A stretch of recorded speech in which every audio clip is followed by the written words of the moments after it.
మన ప్రభువును రక్షకుడైన యేసుక్రీస్తు నామమున మీ అందరికీ నా హృదయపూర్వక వందనాలు. ఈ వీడియోలో ఈనాటి సువార్థికుల గురించి పరిశుద్ధ గ్రంథమైన బైబిల్లో లూకా సువార్త 4:18-19 ఈ విధంగా ఉంది. ప్రభు ఆత్మ నా మీద ఉన్నది, బీదలకు సువార్త ప్రకటించుటకై ఆయన నన్ను అభిషేకించెను. చెరలో ఉన్న వారికి విడుదలను, గుడ్డి వారికి చూపును ప్రకటించుటకును, నలిగిన వారిని విడిపించుటకును ఆయన నన్ను పంపియున్నాడు. సువార్త ప్రకటన వలన పాపికి విడుదల కలుగును. భయంకరమైన నరకాగ్ని శిక్షకు గురైన పాపికి విమోచనను కలగజేసి విడుదల ప్రకటించుటయే సువార్త. యేసుక్రీస్తు మరణ పునరుద్ధానములను ఆయన రెండవ రాకడను ప్రకటించుటయే సువార్త. పాప శిక్షణ విడుదల ప్రకటించుటయే సువార్త సారం. మీరు సర్వలోకానికి వెళ్ళి సర్వ సృష్టికి సువార్తను ప్రకటించుడి అని దేవుడు మనకు ఆజ్ఞ ఇచ్చి ఉన్నాడు. అలాగే బీదలకు సువార్త ప్రకటించుటకే ప్రభువు నన్ను అభిషేకించెను. బీదలకు అనగా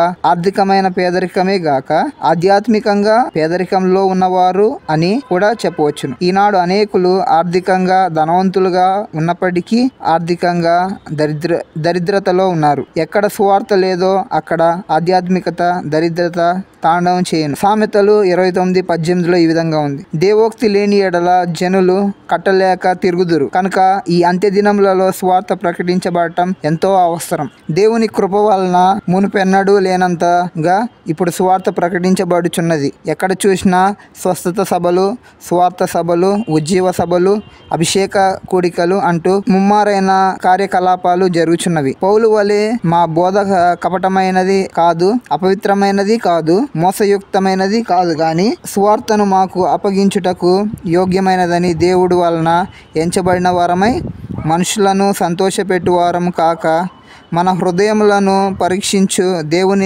దేవుణ్ణి సంతోషపెట్టు వారమై బోధించుచున్నాము. మీరెరిగి ఉన్నట్లు మేము ఇచ్చకపు మాటలనైనను ధనాపేక్షను వేషమునైనను ఎన్నడూను వినియోగింపలేదు. ఇందుకే దేవుడు సాక్షి అని 1 దెస్సలోనికలు 2:3-5 ఈ విధంగా రాయబడి ఉన్నది. మేము దేవుని వాక్యమును కలిపి చెరిపేడు అనేకుల వలె ఉండక నిష్కపట్యము గలవారమును దేవుని వలన నియమింపబడిన వారమునై యుండి క్రీస్తునందు దేవుని ఎదుట బోధించుచున్నాము అని 2 కొరింథీ 2:17 కలిగిన బోధకులెందరున్నారు.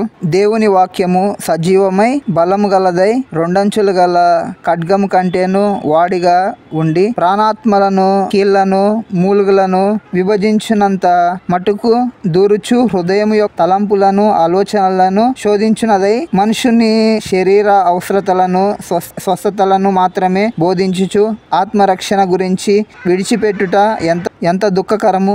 ఆత్మలను సంపాదించాలనే ఆశతో కన్నీటితో ప్రసవ వేదనతో సువార్తను బోధించే బోధకులేరి క్రీస్తు యేసునందు సువార్త ద్వారా నేను మిమ్మును కంటిని. 1 కొరింథీ 4:16 క్రీస్తు స్వరూపము మీ అందు ఏర్పడు వరకు మీ విషయమై మరలా నాకు ప్రసవ వేదన కలుగుచున్నది. గలతీ 4:19 అనగలిగిన సేవకులేరి ఈనాడు అనేకులు సువార్తను ప్రకటించుటకు బదులు సొంత వార్తను ప్రకటించుచున్నారు.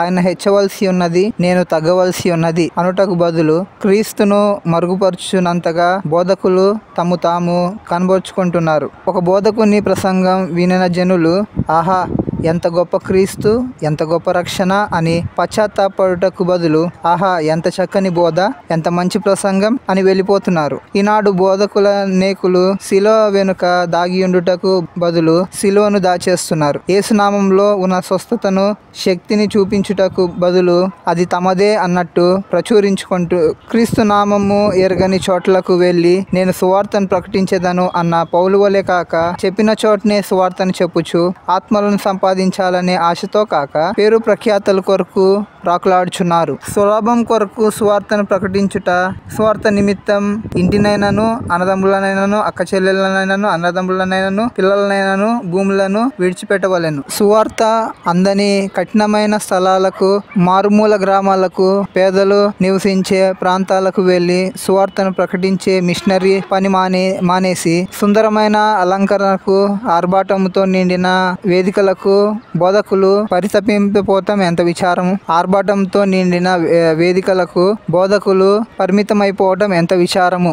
గనుక దైవజనుడా, జీతం కొరకు, లాభం కొరకు పేరు ప్రఖ్యాతుల కొరకు సువార్తను ప్రకటింపక సువార్తను ప్రకటింపవలసిన భారము నా మీద మోయబడి ఉన్నది. అయ్యా, నేను సువార్తను ప్రకటింపకపోయిన ఎడల నాకు శ్రమ. ఇది నేను ఇష్టపడి చేసిన ఎడల నాకు జీతం దొరుకును. ఇష్టపడకపోయినను ఈ పని నేను చేయవలసి ఉన్నది అని అట్లయితే నాకు జీతమేమి? నేను సువార్తను ప్రకటించినప్పుడు సువార్త యందు నాకున్న అధికారమును పూర్ణముగా వినియోగింపరచుకొనకుండా సువార్తను ఉచితంగా ప్రకటించుటకే నా జీవితం. 1 కొరింథీ 9:16-18 అని గ్రహించి ప్రభు అభిషేకమును పొంది సువార్తను ప్రకటిస్తూ ఆయన సేవలో ఆయన రాకడ కొరకు కొనసాగుదాము గాక.